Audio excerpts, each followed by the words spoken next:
Hello and most welcome my dear students, friends and all well wishers. तो learn with glorious 2.0 के इस platform पर आप लोगों का बहुत बहुत स्वागत है, अभिनंदन है। और मैं जिस प्रकार पीछे वाला वीडियोज में सब्जेक्ट वर्ब एग्रीमेंट टॉपिक को लेकर डिस्कशन कर रहा था, आज फिर से नए क्लास में क्लास नंबर 7 में आपका फिर से स्वागत है। क्लास नंबर 6 तक के वीडियोज़ को अगर आप लोगों ने नहीं देखा है तो हमारे इस चैनल पर वीडियोज़ पड़ा हुआ है, और जा करके आप शुरू से बिल्कुल शुरुआती से जा करके देखें तो चीज़ें आपको समझ में ज़्यादा आने वाला है। बाकी खैर, अभी आप इस वीडियो पर क्लिक कर चुके हैं तो फिर क्लास नंबर 7 से चीज़ों को देखें। तो हम 21 रूल्स तक बता दिए थे सब्जेक्ट वर्ब एग्रीमेंट टॉपिक जो चल रहा था। आज हम ग्रामर के कुछ और बेहतरीन रूल सीखते हैं और समझते हैं कि ग्रामर में कितना ज़्यादा खूबसूरती है। तो रूल नंबर 21 तक का डिस्कशन कर चुके थे। इसके पहले वाला जो रूल बताया था एंड को लेकर के बताया गया था, आप उस वीडियोज़ को नहीं देखें तो जा करके देख लें।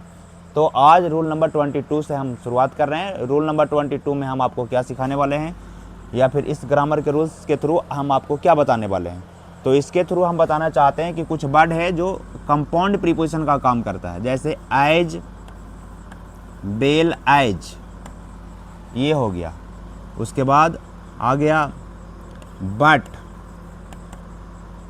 एक्सेप्ट,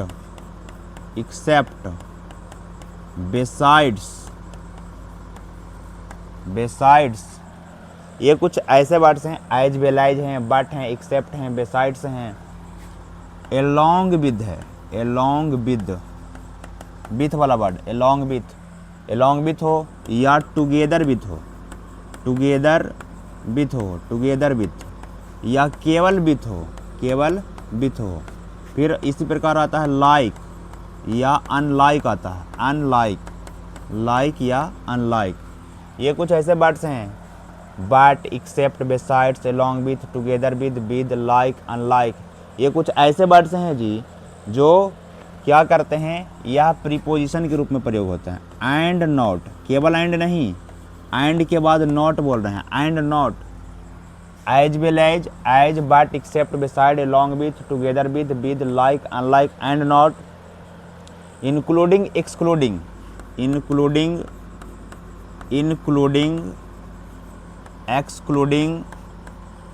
excluding, इस प्रकार के वर्ड्स ये जो हैं यह प्रीपोजिशन के रूप में काम करते हैं। याद रखने के लिए आप इस बात को याद रखें कि ये सारे वर्ड्स प्रीपोजिशन के रूप में काम करते हैं। अगर किसी भी सेंटेंस में ये प्रीपोजिशन के रूप में अगर काम करते हैं तो, और इससे कनेक्टेड अगर दो सब्जेक्ट्स हैं, तो इस बात को आप जानते ही हैं कि अगर दो सब्जेक्ट्स कनेक्टेड हो किसी प्रीपोजिशन तो हम प्रीफर करते हैं वर्ब का फर्स्ट सब्जेक्ट के अनुसार। किसके अनुसार? फर्स्ट सब्जेक्ट के अनुसार। तो एज, बेलाइज, बट, एज, बेलाइज कहने का मतलब साथ ही होता है। एज, बेलाइज का मीनिंग हिंदी लिखना चाहते हैं तो लिख ले साथ ही होता है। बट का मतलब लेकिन, एक्सेप्ट का मतलब होता है उसके सिवाय, उसके अलावा, बेसाइड्स का मतलब उसके अलावा, अलोंग विथ का मतलब उसी के साथ, टुगेदर विथ का मतलब साथ साथ, विथ का मतलब साथ होता है, लाइक मतलब उसी के जैसा, अनलाइक मतलब उसके जैसा नहीं, एंड नॉट का मतलब होता है कि वो नहीं, इंक्लूडिंग मतलब इंक्लूड करना कि उसको भी शामिल करना, एक्सक्लूड का मतलब उसके अलावा। ठीक है जी। अब सेंटेंस, ये अगर किसी भी सेंटेंस में अगर इस्तेमाल रहते हैं तो हम जो है अगर ये इन सारे वर्ड्स के थ्रू अगर दो सब्जेक्ट्स जुड़ा हो जी, अगर इन सारे वर्ड्स के थ्रू सब्जेक्ट नंबर 1 और उसके बाद में ये चीज़ें जो ऊपर में लिखाया गया ये रहेगा, और उसके बाद सब्जेक्ट नंबर 2 रहेगा, तो हम प्रीफर करेंगे वर्ब को किस प्रकार इस्तेमाल करेंगे, तो सब्जेक्ट फर्स्ट के अनुसार। क्यों? क्योंकि हम पहले इस बात को बोल रहे हैं कि ये प्रीपोजिशन का काम करेगा। किसका काम करेगा जी? ये प्रीपोजिशन का काम करेगा, और प्रीपोजिशन के पहले जो इस्तेमाल होने वाला सब्जेक्ट होता है वह सब्जेक्टिव केस में होता है। इस बात को आप जानते होंगे, नहीं जानते तो जानिए। सब्जेक्टिव केस में, कौन सा केस में? प्रीपोजिशन से पहले जो सब्जेक्ट इस्तेमाल होता है वह सब्जेक्टिव केस में रहता है, और प्रीपोजिशन के बाद जो सब्जेक्ट रहता है वह ऑब्जेक्टिव केस में रहता है जी। कौन सा केस में? ऑब्जेक्टिव केस में। आप प्रोनाउन के दौरान इस चीज़ को पढ़े होंगे। अगर प्रोनाउन पढ़ें तो, नहीं पढ़ें तो कोई बात नहीं, याद रखें सब्जेक्टिव केस, ऑब्जेक्टिव केस। जैसे अगर किसी प्रीपोजिशन को जोड़ रहे हैं कि आई, विद, और उसके बाद अगर कोई सब्जेक्ट का जोड़ रहे हैं तो उसके साथ हम आई विद हिम लिखेंगे। ये प्रीपोजिशन हो गया। तो प्रीपोजिशन के पहले सब्जेक्टिव केस और प्रीपोजिशन के बाद ऑब्जेक्टिव केस। जैसे हिम जो है ऑब्जेक्टिव केस है, आई जो है सब्जेक्टिव केस है। तो सब्जेक्टिव केस क्या होता है, ऑब्जेक्टिव केस क्या होता है, इस बात को आप जानते हैं? नहीं जानते हैं तो जान लीजिए क्या होता है। अब ये हम कह रहे हैं तो ये सारे वर्ड्स को याद रखिए। एज वेल एज लिख के कॉपी पर याद करिए। But, except, besides, along with, together with, like, unlike, and not, including, excluding. तो ये अगर दो सेंटेंस अगर किसी सेंटेंस में इस्तेमाल होता है और दो सब्जेक्ट जुड़ा हुआ रहता है, तब जो है हम किसके अनुसार वर्ब का इस्तेमाल करते हैं, तो पहले सब्जेक्ट के अनुसार करते हैं। चलिए सेंटेंस के थ्रू हम आपको समझाते हैं। जैसे सेंटेंस लिख रहे हैं, the teacher as well as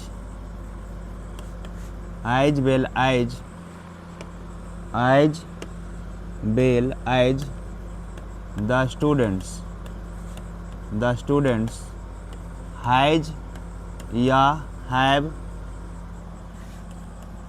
come here. दूसरा लिख रहे हैं, a taxi along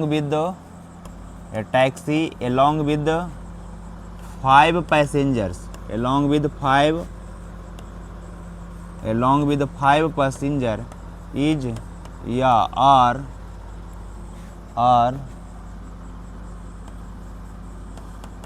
going to market। ठीक है जी।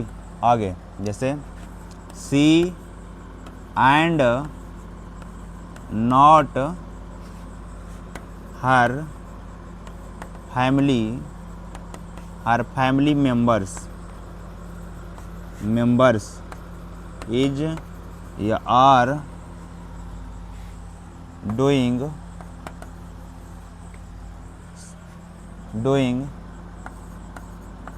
सच activities.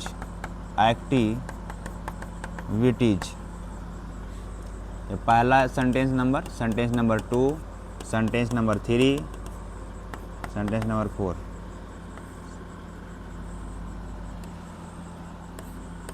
The students with their teacher has या हैव completed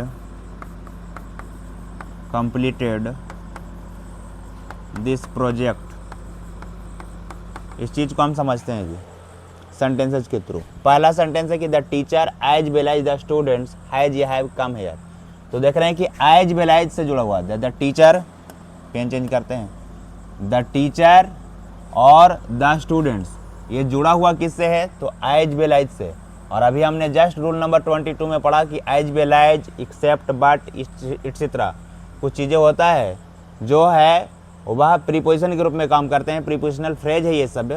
तो हम जो वर्ब का चुनाव करते हैं वह पहले वाले सब्जेक्ट के अनुसार चुनाव करते हैं। तो द टीचर सिंगुलर है तो इसलिए हैज के साथ जाएंगे, हैव के साथ हम लोग नहीं जाएंगे क्योंकि हैव प्लूरल वर्ब होता है जी। तो the teacher as well as the students has होगा कि हैव होगा। तो यहाँ पर स्टूडेंट्स को देख करके हैव के साथ फ्लो में नहीं बहाना है, आपको समझना है कि एज वेल एज से अगर दो सब्जेक्ट जुड़ा हुआ है तो हमारा जो पहला सब्जेक्ट होगा वही जो है क्या होगा, रियल सब्जेक्ट होगा। दूसरा में है a taxi along with 5 passengers. तो ये अलॉन्ग विद के साथ जुड़ा हुआ है, 5 पैसेंजर्स है और ए टैक्सी है, ये दोनों अलॉन्ग विद से जुड़ा हुआ है। अलॉन्ग विद प्रीपोजिशनल फ्रेज है या कंपाउंड प्रीपोजिशन बोलें। तो हम रियल में जो सब्जेक्ट का इस्तेमाल करेंगे वह सब्जेक्ट फर्स्ट के अनुसार हम लोग वर्ब का इस्तेमाल करेंगे। तो ए टैक्सी इज होगा कि आर होगा, तो ए टैक्सी इज होगा तो आर के साथ हम लोग नहीं जाएंगे। She and not her family members, करा एक सी है और दूसरा है हर फैमिली मेम्बर्स हैं, उसके फैमिली मेम्बर्स में और सी भी है, जुड़ा हुआ किससे, एंड नॉट से। देखिए एंड के बारे में कल बहुत ही बेहतर ढंग से डिस्कशन करके आपको बताया गया था, आप लोगों को बताया गया था। अगर रूल नंबर केवल 21 ही बताया गया था, 21 में अलग अलग पॉइंट बताया गया था कल के वीडियोज में। एंड से जुड़ा हुआ दो सब्जेक्ट्स किस प्रकार का होता है, एंड से जुड़ा हुआ रहेगा तो कई बार डिफरेंट सब्जेक्ट रहेगा तो उसके साथ पूरा जाएगा। एंड से जुड़ा हुआ रहेगा लेकिन सेम कैटेगरी का रहेगा, एक ही चीज़ का बात करेगा तो सिंगुलर रहेगा। दैट मीन एंड से जुड़ने के बाद कई बार चीज़ें सिंगुलर हो जाती है और कई बार चीज़ें प्लूरल हो जाती है। इस बात को हम लोगों ने कल देखा था, ठीक है जी। उसी प्रकार यहाँ पर आज जो है रूल नंबर 22 को समझा रहे हैं। यहाँ पर एंड नहीं है, एंड नॉट है। एंड से जुड़ा हुआ रहता तो प्लूरल के साथ जाते, लेकिन एंड नॉट है, इसका मतलब एंड नॉट के बाद इसके बाद इधर आने वाला जो भी हमारे पास सब्जेक्ट्स होगा उस अपने मैटर ही नहीं करेगा, उससे हमको किसी प्रकार का कोई मतलब ही नहीं है। जो पहले आ रहा है उसी से मतलब रखना है। That means she and not her family members में हम लोग इज या आर का अगर चुनाव करना है तो हम लोग इसके अनुसार करेंगे, ना कि हर फैमिली मेम्बर्स के अनुसार आर का चुनाव करेंगे। तो उसके अनुसार सी के अनुसार इज का चुनाव करेंगे तो इज सही है और बाकी आर गलत है, ठीक है जी। तो यहाँ पर देख रहे हैं आगे वाला सेंटेंस पढ़ते हैं कि the students with their teacher have completed this project. क्या स्टूडेंट्स ने और टीचर ने मिलकर के जो है उस प्रोजेक्ट को कंप्लीट किया जी। तो हम चुनाव किसके अनुसार करें, स्टूडेंट्स के अनुसार यहाँ पर हैव का चुनाव करें कि टीचर के अनुसार हैज का चुनाव करें। तो रियल में विद प्रीपोजिशन है और प्रीपोजिशन से पहले हम सब्जेक्ट कराता है और प्रीपोजिशन के पहले ऑब्जेक्टिव केस रहता है। और हम लोग किसी भी सेंटेंस में जो वर्ब का इस्तेमाल करते हैं, इस चीज़ को बार बार बताया जा रहा है आपको कि किसी भी सेंटेंस में अगर हम वर्ब का चुनाव करते हैं या वर्ब का जो हम प्रयोग करते हैं वह अकॉर्डिंग टू सब्जेक्ट करते हैं ना कि अकॉर्डिंग टू ऑब्जेक्ट। तो हम लोग सब्जेक्ट है हमारा स्टूडेंट्स, दैट मीन्स प्लूरल है, तो हैज के साथ नहीं जाएंगे जी, हैव के साथ जाएंगे। आपको यह बात समझ में आ गया होगा। उसी प्रकार ये जो आपको वर्ड का लिस्ट लिखवाया गया है, ये वर्ड का जो लिस्ट लिखवाया गया है, इस वर्ड की लिस्ट को आप याद में रखिएगा, ध्यान में रखिएगा, तो चीज़ें जो है आपको क्या होगा, चीज़ें आपको बेहतर समझ में आएगा। ये जो लिस्ट लिखाया गया है इस लिस्ट को याद रखें और समझें कि ये सारा का सारा एक प्रीपोजिशन के जैसा काम करता है और इससे अगर जुड़ा हुआ अगर किसी प्रकार का आपको सेंटेंस मिलता है तो आप समझ जाइएगा कि इसके बाद जो है हम जो वर्ब का इस्तेमाल करेंगे वह पहले सब्जेक्ट के अनुसार करेंगे, ना कि दूसरे सब्जेक्ट के अनुसार। तो हमें लगता है कि रूल नंबर 22 आपको समझ में आ गया होगा। तो ठीक है, चीज़ों को आप स्क्रीनशॉट मार लें, ठीक है जी। यहाँ पर जो चीज़ें आपको समझाया गया यह भी अपने आप में खास इंपॉर्टेंट पॉइंट रखता है कि प्रीपोजिशन के पहले और प्रीपोजिशन के बाद दो सब्जेक्ट हों तो पहला सब्जेक्ट सब्जेक्टिव केस में रहेगा, दूसरा ऑब्जेक्टिव केस में रहेगा, और हम वर्ब का जो चुनाव करेंगे वह किसके अनुसार करेंगे, तो हम लोग सब्जेक्टिव केस के अनुसार फर्स्ट सब्जेक्ट के अनुसार चुनाव करेंगे। इस बात को आप समझ गए। चलिए अब इस इधर एग्जाम्पल भी आपको समझा दिए कि देखिए एग्जाम्पल इस प्रकार आपको मिल सकता है, ठीक है जी। यहाँ इसका मीनिंग आपको समझ आ गया होगा, सी एंड नॉट हर फैमिली, कि वह जो है वह इस प्रकार की एक्टिविटीज करती है, उसका फैमिली मेम्बर इस प्रकार का एक्टिविटी नहीं करता है बल्कि वह खुद इस प्रकार की एक्टिविटी में भाग ली हुई है। अर्थात यह जो है इस प्रकार की एक्टिविटी करता है, लेकिन यह जो है इसकी जो फैमिली मेम्बर है वो इस प्रकार की एक्टिविटी, इस प्रकार का काम नहीं करती है। ये टैक्सी जो है, टैक्सी के अनुसार कि टैक्सी जो है 5 पैसेंजर से बिल्कुल लदा हुआ है, 5 पैसेंजर उस पर है, तो हम लोग टैक्सी के अनुसार इज का प्रयोग किए हैं। ऊपर वाला सेंटेंस का मीनिंग तो समझ ही पा रहे होंगे कि the teacher as well as the students have come here, कि आ चुके हैं, टीचर अपने स्टूडेंट के साथ आ चुके हैं। तो हम लोग जो वर्ब का चुनाव कर रहे हैं वह अकॉर्डिंग टू फर्स्ट सब्जेक्ट कर रहे हैं, न कि अकॉर्डिंग टू सेकंड सब्जेक्ट। कब, जब हमारे पास इस प्रकार के प्रीपोजिशन फ्रेज रहे तब। आगे रूल नंबर 22 के बाद रूल नंबर 23 पर आपको डिस्कशन करते हैं। रूल नंबर 23 आपको यह बताना चाह रहे हैं रूल नंबर 23 से कि आप शब्द याद रखें। नॉट ओनली और बट आल्सो के बारे में हम आपके साथ डिस्कशन किए थे। आज अब जो डिस्कशन कर रहे हैं कुछ शब्द, जैसे आपको मिलेगा आइदर, क्या मिलेगा, आइदर। आपको शब्द देखने को मिलेगा सेंटेंस में नाइदर, आपको सेंटेंस में मिलेगा आइदर का पेयर होता है जी, आइदर और का पेयर होता है, आइदर और। फिर उसी प्रकार नाइदर का पेयर होता है नॉर, नाइदर नॉर, ये पेयर कहलाता है जी, पेयर। कंजंक्शन में भी इस चीज़ को पढ़ना होता है।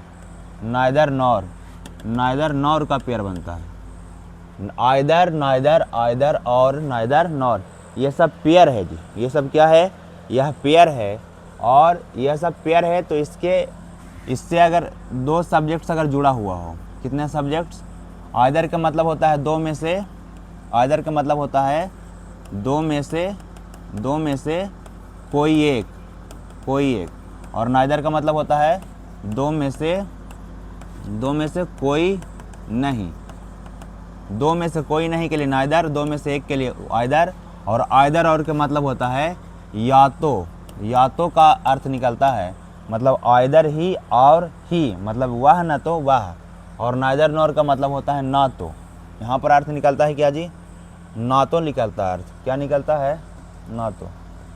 आइदर और यहाँ पर है नाइदर नॉर का मतलब होता है ना तो, मतलब वो ना तो वो, ना तो यहाँ पर या तो, जैसे। तो हम लोग इस प्रकार का जब वर्ड मिलता है आइदर, नाइदर या फिर आइदर और या नाइदर नॉर, ये चार ही पेयर है, इसको ध्यान में रखिएगा। ये चार, आइदर और नाइदर अलग अलग, और इसका पेयर, आइदर का पेयर क्या होता है और नाइदर का पेयर क्या होता है नॉर, यह भी अपने आप में इम्पॉर्टेंट है। तो हम जो है इसमें हम जो वर्ब का इस्तेमाल करते हैं वह अकॉर्डिंग टू नियरेस्ट सब्जेक्ट करते हैं।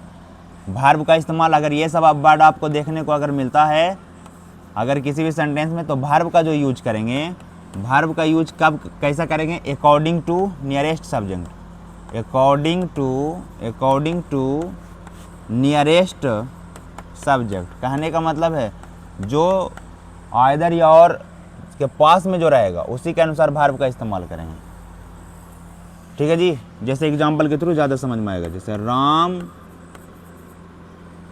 ऐसे आइदर राम ऐसे लिख रहा है, आइदर राम और हिज फैमिली मेम्बर्स, ऐसे लिखते हैं, हिज फैमिली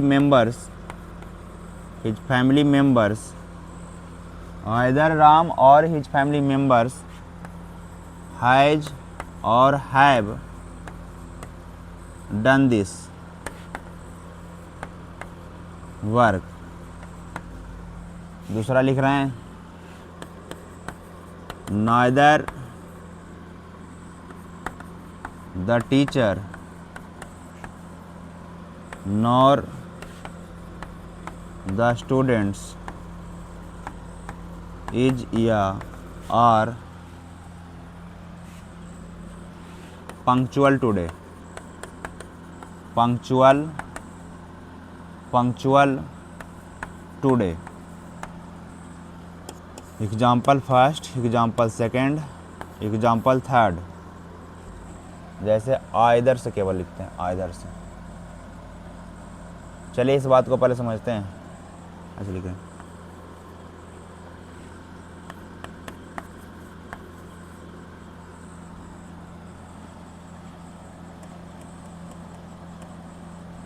चलिए इसी के अनुसार हम लोग चीज़ों को समझते हैं। जो हमारे पास चीज़ें उपलब्ध है उसी के बेसिस पर हम लोग चीज़ों को समझते हैं। आइदर और का पेयर बनता है, नाइदर नॉर का पेयर बनता है, इस बात का आप खास ख्याल रखें, ठीक है जी। देखिए आइदर राम और हिज फैमिली मेंबर्स, ठीक है। तो ये राम है और राम का फैमिली मेंबर्स हैं, दोनों किससे जुड़े हुए हैं, तो आइदर और के पेयर के साथ जुड़े हुए हैं। तो हम कह रहे हैं कि अगर आइदर और या नाइदर नॉर के साथ किसी भी दो सब्जेक्ट को जोड़ा जाए तो हम लोग वर्ब का इस्तेमाल अकॉर्डिंग टू नियरेस्ट सब्जेक्ट करते हैं। तो दोनों में से सबसे नज़दीक में वर्ब के कौन है, तो वर्ब का इस्तेमाल हम लोग नियरेस्ट सब्जेक्ट के अनुसार करेंगे। तो सबसे नज़दीक में कौन सा वर्ब है आपको, यहाँ पर हिज फैमिली मेंबर्स नज़दीक में है, तो हैज का इस्तेमाल नहीं करेंगे, पुलल है तो वर्ब का इस्तेमाल पुलल करेंगे। आइदर राम और his family members have done this work. Second है कि neither the teacher nor the students. अब यहाँ पर टीचर भी सिंगुलर है और स्टूडेंट भी सिंगुलर है, ठीक है जी। तो हम लोग वर्ब का चुनाव किसके अकॉर्डिंग करेंगे, according to nearest subject. Nearest subject क्या है, इज या आर का प्रयोग हम नियरेस्ट सब्जेक्ट कौन है, तो स्टूडेंट। तो स्टूडेंट के अनुसार करेंगे, स्टूडेंट अगर सिंगुलर है तो इज का इस्तेमाल करेंगे, अगर स्टूडेंट्स रहता तब आर का इस्तेमाल करते हैं। टीचर्स हमें किसी प्रकार का कोई फ़र्क नहीं पड़ता। इसी को अगर इंट्रोगेटिव सेंटेंस बना करके लिखे हैं तो ज़्यादा देखिए इस चीज़ को समझ में आएगा। यू और ही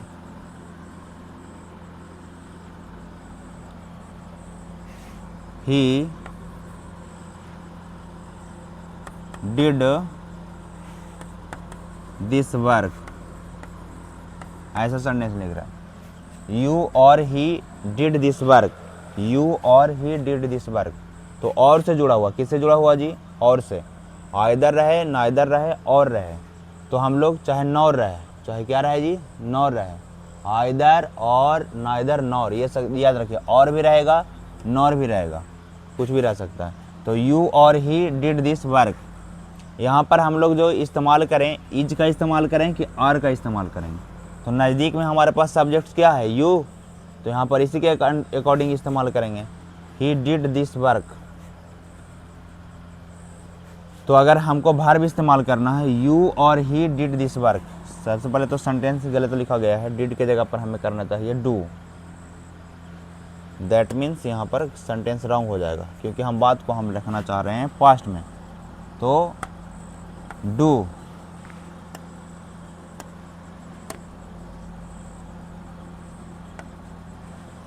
डू होगा, क्या होगा जी, डू। अब डू और ही डू दिस वर्क, अब या तो तुम या तो वह इस काम को करे, किया। तो अगर पास्ट में अगर हम लेके चाहेंगे इसको बात को, तो हम किसका इस्तेमाल करेंगे जी, डिड का इस्तेमाल करेंगे। किसका इस्तेमाल करेंगे, डिड का, ठीक है। तो इससे तो कोई फर्क ही नहीं पड़ेगा, अगर डू, डज या डिड लगाते हैं तो इससे सब्जेक्ट्स का कोई डिड से तो कोई प्रभाव नहीं पड़ेगा। अगर इस चीज़ को अगर हम प्रेजेंट में रखते हैं, प्रेजेंट में रखेंगे, तो डू या डज का अगर इस्तेमाल करना हो तो किसका इस्तेमाल करेंगे, डू और डी, डू या डज, यू और ही डू दिस वर्क। ये डू मेन वर्ब के रूप में इस्तेमाल हुआ है, और वहाँ पर जो इस्तेमाल करेंगे डू, वह हेल्पिंग वर्ब के रूप में इस्तेमाल करेंगे जी। डू हेल्पिंग वर्ब का भी काम करता है और मेन वर्ब का भी काम करता है। तो यहाँ पर डू कौन सा वर्ब है, हेल्पिंग वर्ब। डू यू और ही डू दिस वर्क, या तो वह, या तो तुम या तो वह इस काम को करते हो। तो नज़दीक में जो हमारे पास सब्जेक्ट था उसी के अनुसार हम लोग वर्ब का इस्तेमाल किए हैं। अगर इसी को उल्टा करके लिख देते, यहाँ पर ही पहले लिख देते और यू बाद में लिख देते जी, यू बाद में लिख देते और सेम कुछ रहता, सब कुछ सेम रहता, दिस वर्क, तब यहाँ पर हमें डू के साथ नहीं जाना पड़ता, यहाँ पर हमें किसके साथ जाना पड़ता, अगर चीज़ें प्रेजेंट में रखना होता तो हमें डज के साथ रखना पड़ता। मतलब डज ही और यू डू दिस वर्क, या तो वह और तुम इस काम को करते हो। इस चीज़ को भी आप समझ गए होंगे। ये रूल नंबर 23 था, आइदर, नाइदर, आइदर और नाइदर नॉर का जो पेयर था। इसमें क्या था जी, इसमें था क्या कि हम लोग नियरेस्ट सब्जेक्ट के अकॉर्डिंग वर्ब का इस्तेमाल करते हैं। किसके अकॉर्डिंग, नियरेस्ट सब्जेक्ट के अकॉर्डिंग हम लोग वर्ब का इस्तेमाल करते हैं। अब आगे के रूल्स के साथ डिस्कशन करते हैं हम आपके साथ। तो 23 तक समझ गए होंगे। अगर कहीं पर भी समझने में प्रॉब्लम हो कि चीज़ें हमें नहीं समझ में आए तो कमेंट्स में ज़रूर लिखा करें कि जो भी हो कि हाँ इस चीज़ को और किस प्रकार बताया जाए, क्योंकि ऑफलाइन क्लासेज में नहीं समझने आने पर और स्टूडेंट पूछते हैं तो फोर्स डालकर बता दिया जाता है, और ऑनलाइन क्लासेज में चीज़ें क्या होता है कि हम आपको बेहतर ढंग से एक्सप्लेन करने का प्रयास करते हैं। कोई भी टीचर अपना ट्राई बेस्ट ही करता है कि, तो उसी प्रकार मैं भी जो हूँ I will try my best, तो बेहतर ही करने का प्रयास करता हूँ। लेकिन फिर भी आपको लगे कि नहीं यहाँ पर चीज़ें नहीं समझ में आ रहा है तो आप कमेंट्स करके ज़रूर लिखें कि हाँ चीज़ें यहाँ पर कम समझ में आ रहा था, इस चीज़ को इस प्रकार करें, या फिर थोड़ा बेहतर और क्या किया जा सकता है इसको आप बता सकते हैं कि और स्लो समझाइए इस चीज़ को, और 2 बार समझाइए, जो भी चीज़ें हैं। तो आप जब बताइएगा तो हमें चीज़ें समझ में आएगा तो और भी बेहतर करने का प्रयास किया जाएगा। 23 के बाद रूल नंबर 24। तो रूल नंबर 24 को हम समझाते हैं। Rule number 24, rule number 24, rule number 24, ये शब्द से मिलिए पहले। बोथ है, बोथ, ये शब्द है जिसको देखिए और इनसे मुलाकात करिए। बोथ है, मैनी है, सम है और फ्यू है। बोथ, मैनी, सम और फ्यू, ये चारों शब्द को आप ध्यान में रखें। बड़ा सिंपल सा बात है कि ये चारों शब्द प्लुरल हैं जी। क्या है, प्लुरल। आप बताइए, कुछ बताने के आगे आवश्यकता ही नहीं है। आप इस बात को समझें कि सम हो, चाहे बोथ हो, चाहे मेनी हो, ये सब प्लुरल के रूप में वर्क करता है। प्लुरल प्रोनाउन के रूप में, या प्लुरल सब्जेक्ट के रूप में काम करेगा। प्लुरल सब्जेक्ट के रूप में काम करता है। कौन सा सब्जेक्ट बनता है ये सब, चूँकि प्लुरल है तो प्लुरल सब्जेक्ट बनेगा, ठीक है जी। और ये पार्ट्स ऑफ स्पीच के अकॉर्डिंग नाउन तो हो नहीं सकता है, तो नाउन नहीं है तब फिर क्या होगा, प्रोनाउन होगा। इस बात को आपको बताया गया है कि सब्जेक्ट का काम पूरे पार्ट्स ऑफ स्पीच में केवल 2 ही पार्ट्स ऑफ स्पीच हैं जो सब्जेक्ट का काम कर सकता है। एक नाउन कर सकता है और दूसरा प्रोनाउन कर सकता है। इसके अलावे किसी भी पार्ट्स ऑफ स्पीच में ये नहीं है, कैपेसिटी नहीं है कि वह सब्जेक्ट का काम करे, ठीक है जी। जब हम लोग वर्ब का इस्तेमाल जेरंड के रूप में करते हैं, वर्ब का इस्तेमाल पार्टिसिपल के रूप में करते हैं, तब जाकर उसको हम लोग सब्जेक्ट बनाते हैं। और जब उसको हम सब्जेक्ट के रूप में इस्तेमाल करते हैं तो वह भी नाउन का एक पार्ट मान लिया जाता है, वह इक्विवेलेंट हो जाता है नाउन के। तो कह रहे हैं कि बोथ मेनी सम फ्यू जो है वह प्लुरल है, प्लुरल प्रोनाउन कहें या प्लुरल सब्जेक्ट कहें, तो इसलिए इसके साथ जो भी वर्ब का प्रयोग करेंगे वह प्लुरल वर्ब का प्रयोग करेंगे। जैसे सबसे पहले तो बोथ, ऐसे लिख रहे हैं both of them, both of them has या हैव बीन अरेस्टेड, अरेस्टेड। आगे लिख रहे हैं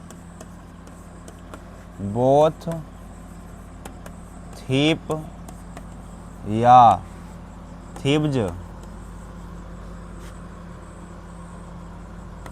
हैज या have been arrested, arrested, arrested. अगला एग्जाम्पल सेंटेंस के through, many of them is या are coming to see me. आगे मेनी स्टूडेंट्स या स्टूडेंट क्या होगा ये आपको बताना है। स्टूडेंट्स इज या are preparing, preparing, preparing for board exam, for board exam. ये 4 सेंटेंस आपको लिखवाए हैं, इससे समझिए। सबसे पहले बात ही आपको बता दिया गया कि बोथ मेनी चाहे सम हो, देखिए सम और फी वाला नहीं दिए हैं। सबसे पहले यहाँ पर both of, both of them, देखिए बोथ ऑफ के बाद जो भी प्रोनाउन इस्तेमाल होगा वह प्लुरल में रहेगा। दैट मीन्स बोथ ऑफ ही नहीं हो सकता है, यहाँ पर बोथ ऑफ सी नहीं हो सकता है। जब भी होगा तो यहाँ पर प्लुरल चीज आएगा, बोथ ऑफ यू आ जाए, चाहे बोथ ऑफ देम आ जाए, चाहे बोथ ऑफ अस आ जाए, दैट मीन्स प्लुरल ही रहेगा। पहला बात आया बात समझ में। दूसरा सुनिएगा, बोथ ऑफ देम, अब यहाँ पर हैज का चुनाव करें कि हैव का चुनाव करें, तो पहले ही बात को बता देगा कि बोथ जो है वह प्लुरल कैटेगरी का है, तो इसलिए हैज के साथ नहीं जाएंगे, हैव के साथ जाएंगे। Both of them have been arrested, कि दोनों के दोनों यहाँ गिरफ्तार हो गए हैं, अरेस्टेड हो गए हैं। यहाँ पर भी बोथ है, यहाँ पर बोथ प्रोनाउन का काम कर रहा है जी, किसका काम कर रहा है, प्रोनाउन का, लेकिन यहाँ पर किसी नाउन से पहले इस्तेमाल हुआ है, इसलिए बोथ यहाँ पर according two parts of speech adjective का काम करेगा। किसका, एडजेक्टिव का काम करेगा। और ये सब्जेक्ट के रूप में चुनाव करेंगे, तो बोथ के बाद हमें थिप लिखना होगा कि थिप्स लिखना होगा। तो हम प्लुरल जब बनाएंगे तो बोथ के बाद हमें प्लुरल टाइप का नाउन चाहिए। बोथ जो है एडजेक्टिव है, और एक ऐसा एडजेक्टिव जिसके बाद अगर कोई नाउन आता है तो प्लुरल आएगा, सिंगुलर नहीं। तो यहाँ पर थिप्स का प्रयोग होगा, थिप का प्लुरल थिप्स होता है, इस बात को ध्यान में रखें। और बोथ थिप्स हैज होगा कि हैव होगा, तो हैज नहीं होगा, हैव होगा, प्लुरल चाहिए हमें। मेनी ऑफ देम, यहाँ पर मेनी और यहाँ पर मेनी, दोनों पार्ट्स ऑफ स्पीच के अकॉर्डिंग अलग अलग वर्क कर रहे हैं। जैसे मेनी ऑफ देम करें तो मेनी यहाँ पर प्रोनाउन का काम कर रहा है, किसका काम कर रहा है, इसके बाद अगर कोई प्रीपोजिशन आता है तब। लेकिन मेनी के बाद अगर डायरेक्ट कोई नाउन आ जाता है, चाहे स्टूडेंट्स हो चाहे स्टूडेंट हो, तो यह एडजेक्टिव का काम करने लगता है according two parts of speech, according two parts of speech. लेकिन दोनों स्थिति में प्लुरल ही रहेगा, ऐसा नहीं है कि एडजेक्टिव है तो सिंगुलर हो जाएगा, फिर प्रोनाउन है तो प्लुरल हो जाएगा। प्रोनाउन हो चाहे एडजेक्टिव, दोनों परिस्थिति में, दोनों ही स्थिति में वह प्लुरल ही रहेगा। ठीक है, तो मेनी ऑफ देम इज नहीं होगा, many of them are coming to see me, उनमें से बहुत सारे लोग मुझसे मिलने के लिए आ रहे हैं। मेनी स्टूडेंट या मेनी स्टूडेंट्स, तो मेनी के बाद हमें स्टूडेंट्स चाहिए, प्लुरल चाहिए, स्टूडेंट नहीं, सिंगुलर नहीं चाहिए, तो मेनी स्टूडेंट्स होगा। और यहाँ पर इज या आर होगा, तो हमें आर का चुनाव करना होगा, इज का नहीं। क्यों, क्योंकि चीज़ें प्लुरल जा रहा है। ठीक, शायद एकदम सब कुछ सेम ही है, उसी प्रकार सम भी है, उसी प्रकार फ्यू भी है, सब कुछ सेम है। ठीक है जी, इस बात को समझ गए। यानी बोथ, मेनी, सम और फ्यू, इसका भी एग्जांपल लिख देते हैं, नहीं तो फिर रूठ जाइएगा आप लोग। जैसे एग्जांपल लिखते हैं, जैसे फ्यू, अब स्टूडेंट लिखें कि स्टूडेंट्स लिखें, इज है कि आर है, कमिंग टू स्टडी। उसी प्रकार सम के साथ, अगर सम को प्रोनाउन के रूप में इस्तेमाल करते हैं, सम ऑफ यू इज या आर वेरी ग्रेट। दूसरा लिख रहे हैं, सम इज या आर बॉर्न ग्रेट। सुनिए, ये 3 सेंटेंसेस के थ्रू फ्यू स्टूडेंट, इसका इस्तेमाल जब करते हैं, देखो इसको आप डायरेक्ट प्रोनाउन के रूप में भी इस्तेमाल कर सकते हैं। जैसे ऐसे लिखें फ्यू को कि फ्यू इज या आर नॉट कमिंग, ऐसे लिख रहे हैं, ठीक है जी। तो यहाँ पर फ्यू के बाद अगर डायरेक्ट कोई नाउन आ रहा है तो वह नाउन प्लूरल में रहेगा। किस में रहेगा जी? प्लूरल में रहेगा। और यहाँ पर पार्ट्स ऑफ स्पीच के अकॉर्डिंग यह एडजेक्टिव का काम करता है। फ्यू किसका काम करेगा? एडजेक्टिव का। क्यों? क्योंकि कोई भी वर्ड अगर नाउन से पहले आएगा तो वह पार्ट्स ऑफ स्पीच के अकॉर्डिंग क्या होगा जी? वह एडजेक्टिव होगा। लेकिन यह एडजेक्टिव में भी कैसा एडजेक्टिव है? प्लूरल एडजेक्टिव टाइप का है, तो इसके बाद प्लूरल रहेगा। तो फ्यू के बाद हमें स्टूडेंट नहीं चाहिए, फ्यू के बाद स्टूडेंट चाहिए, क्योंकि हमें प्लूरल नाउन की आवश्यकता है। आए बात समझ में? ठीक है, तो प्लूरल के बाद हमें प्लूरल चाहिए, तो इज नहीं होगा, हमें आर के साथ जाना पड़ेगा। यानी few students are coming to study, कि फ्यू स्टूडेंट, ऐसे फ्यू के बारे में और ए फ्यू के बारे में और द फ्यू के बारे में, लिटिल, ए लिटिल और द लिटिल के बारे में आपको छोटा सा वीडियो 10 मिनट का वीडियो के थ्रू आपको बताया गया था कि तीनों में क्या डिफरेंस है जी। ठीक है, उस वीडियो को जा करके हमारे चैनल पर ज़रूर से ज़रूर जा करके देखें कि few, a few, the few, little, a little, the little के बीच में क्या डिफरेंस है। ठीक है, तो फ्यू नेगेटिव यहाँ पर मीनिंग दे रहा है, नेगेटिव सेंस में इस्तेमाल करते हैं फ्यू का। ए फ्यू का पॉजिटिव सेंस में इस्तेमाल करते हैं। नेगेटिव मतलब ना के बराबर। फ्यू का मतलब यहाँ पर कुछ हुआ, ना के स्टूडेंट जो है आए हैं, ना के स्टूडेंट, ना के बराबर स्टूडेंट जो है आए हैं जी। मतलब स्टूडेंट ना के बराबर आए होंगे। हो सकता है स्टूडेंट की संख्या 100 रहा होगा तो 2-3 आया होगा, तो इसका मतलब उसको बोल सकते हैं कि ना के बराबर है कि नहीं। अगर 100 में से कम 20 आ गया, चाहे 15 आ गया, तो बोल सकते हैं कि कुछ स्टूडेंट आया है। लेकिन 100 में से अगर 2 या 3 वो आया है तो उसको क्या बोल देंगे सीधे? कि ना के बराबर। तो यहाँ पर भाई है कि few students are coming to study, कि ना के बराबर स्टूडेंट जो है पढ़ने के लिए आए हैं। यानी कि पढ़ने के लिए कितने स्टूडेंट आए हैं? तो ना के बराबर स्टूडेंट आए हैं। दूसरा है सम को लेकर के समझें। तो सम के बाद अगर कोई प्रीपोजिशन देखने को मिलता है तो ये पार्ट्स ऑफ स्पीच के अकॉर्डिंग प्रोनाउन है। क्या है जी? प्रोनाउन है। लेकिन सम के बाद अगर डायरेक्ट किसी प्रकार का, सुनिए, सम के बाद हरिओम विष्णु नारायण, सम के बाद अगर कोई प्रीपोजिशन प्रोनाउन है और सम के डायरेक्ट बाद अगर कोई वर्ब मिल जाए तब भी वह कौची है? प्रोनाउन है according two parts of speech. Pronoun है। क्या है जी? प्रोनाउन है। तो सम ऑफ यू या सम बोले तो इसके साथ हम बोलें कि यह प्लूरल कैटेगरी का होता है, तो इसके लिए हम लोग प्लूरल कैटेगरी का वर्ब का चुनाव करेंगे, ना कि singular. Some of you is होगा कि सम ऑफ यू आर होगा? तो इज नहीं होगा, आर होगा। ऐसे ही इसके बारे में हम चीज़ें पहले ही बताए थे एक वीडियो में कि ईच ऑफ यू रहेगा, तब यहाँ पर मान ली ईच रहता तो ईच सिंगुलर कैटेगरी का रहता है जी। ईच ऑफ यू, तब यहाँ पर ईज के साथ हम लोग जाते हैं।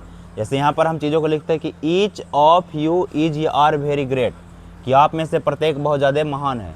तो ईच के अनुसार हम लोग इज का इस्तेमाल करते हैं। बहुत सारा स्टूडेंट की यू के अनुसार इज नहीं लगेगा, यू के साथ इज भी लगेगा। कब? जब यहाँ पर चीज़ें इच से स्टार्ट हो सेंटेंस हमारा, तब।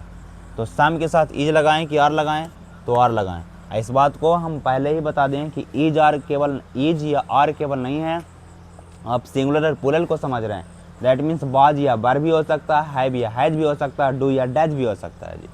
ठीक है, तो हैव बोलें, चाहे डू बोलें, चाहे वर बोलें, चाहे आर बोलें, ये सब प्लूरल है।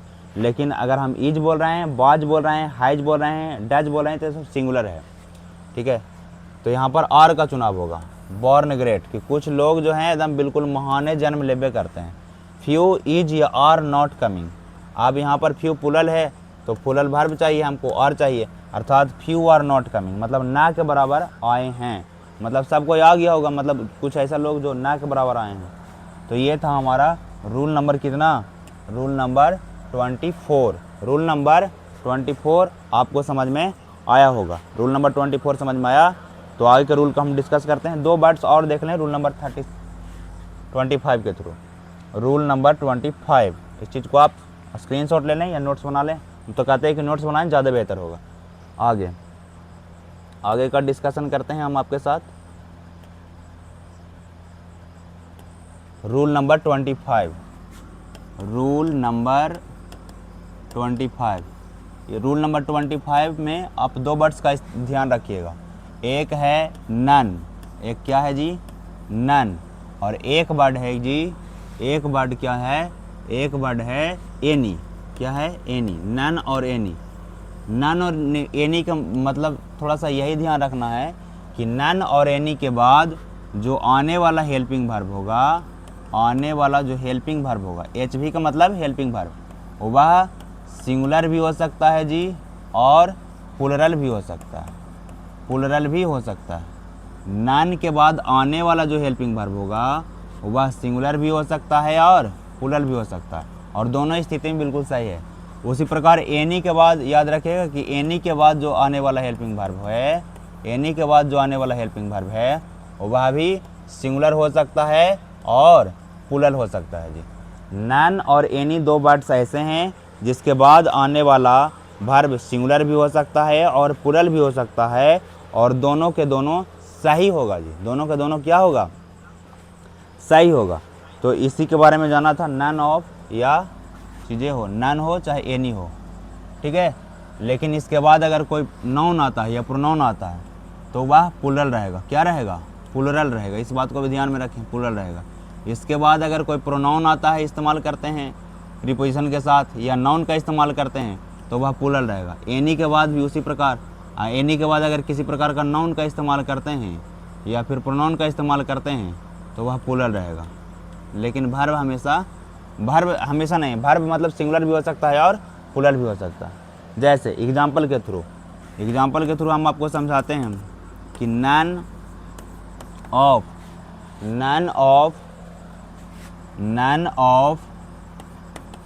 देम हैज या have gone there. None of them has या हैव गॉन देयर। आगे एनी ऑफ, दूसरा एग्जाम्पल एनी के लिए कि any of those cars is to B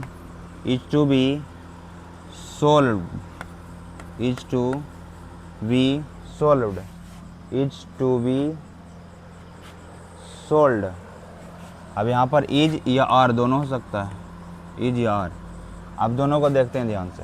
none of, ये वर्ड देखिएगा, नन है और एनी है, तो आप नन और एनी को बाद में, नन के साथ हैज भी सही है जी, और नन के साथ हो तो नन और एनी 2 ऐसे वर्ड्स जिसके बाद सिंगुलर वर्ब भी सही है और प्लूरल वर्ब भी सही है, ठीक है जी। ऐसे नन के मतलब होता है बहुत सारा में से कोई नहीं, बहुत में से नहीं के बात करना हो, बहुत में से कोई नहीं, तब हम लोग नन का इस्तेमाल करते हैं, ठीक है जी। और एनी का मतलब तो केवल कोई होता है। ये इंट्रोगेटिव सेंटेंस या नेगेटिव सेंटेंस में ज़्यादातर इस्तेमाल किए जाते हैं, ठीक है जी। तो नन ऑफ देम हैज या हैव गॉन देयर, कि उनमें से कोई भी जो है नहीं गया, तो हैज भी सही है और हैव भी सही है, दोनों सही है। Any of those cars, are भी सही है, और इज टू बी सोल्ड, कि उन कारों में से कोई जो है वह बेचा जाना है, अभी बिका नहीं है बल्कि बेचा जाना है। तो यह चीज़ें आपको समझ में आ गया होगा। तो इसी प्रकार आगे के फिर से वीडियोज में यहाँ तक रूल नंबर 25 तक को रिवाइज करिए, चीज़ों को समझिए।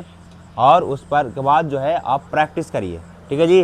प्रैक्टिस करने के लिए आपके पास ऑक्सफोर्ड इंग्लिश ग्रामर वाला जो बुक होगा उसमें सब्जेक्ट वर्ब एग्रीमेंट टॉपिक निकालिएगा और उसके बाद चीज़ों को ध्यान से पढ़िएगा। जो आप पढ़ा रहे हैं उस चीज़ को समझिए और समझने के बाद आपके पास अगर वो बुक है तो उस बुक को हम प्रीफर करते हैं, उस बुक को साथ में रखिए और उसको पढ़िए और जो एक्सरसाइज दिया गया है उसको आप बनाइए और उसके बाद देखिए बनाने में कितना मज़ा आता है। और चीज़ें जब आपके सामने जब विकसित हो जाएगा, डेवलप हो जाएगा, चीज़ें जब अंडरस्टैंडिंग जब बढ़ जाएगा तो आपको और भी बेहतर और भी मज़ा आने लगेगा। तो आप इस सब्जेक्ट को थोड़ा बेहतर बनाएं, क्योंकि इसी सब्जेक्ट के कारण जो है आप जो है बहुत बार पीछे रह जाते हैं। आप बहुत ज़्यादा टैलेंटेड होने के बावजूद भी इस सब्जेक्ट में कमी रहने के कारण पीछे रह जाते हैं। तो आप पीछे ना रहें, जीवन में आगे बढ़ें। इसी के साथ हम इस वीडियो का समाप्ति करते हैं, फिर मिलते हैं आपको नेक्स्ट वीडियो में। बाकी हमारे पढ़ाने का तरीका आपको कैसा लग रहा है कमेंट्स करके ज़रूर बताएं और लर्न विद ग्लोरियस 2.0 जिस प्लेटफॉर्म है इसको लाइक करें, सब्सक्राइब करें ताकि हम आगे के वीडियोज़ आप तक पहुंचाते रहें और हमारा वीडियो आपके पास जाते रहे। तब उसी से हमें पता चलेगा कि आप हम चीज़ों को जो पढ़ा रहे हैं वह कितना सार्थक है, तो हम आपके साथ आगे बने रहेंगे। और ना संघर्ष ना तकलीफ़ तो क्या खाक मज़ा है जीने में, ना संघर्ष ना तकलीफ़ तो क्या खाक मज़ा है जीने में।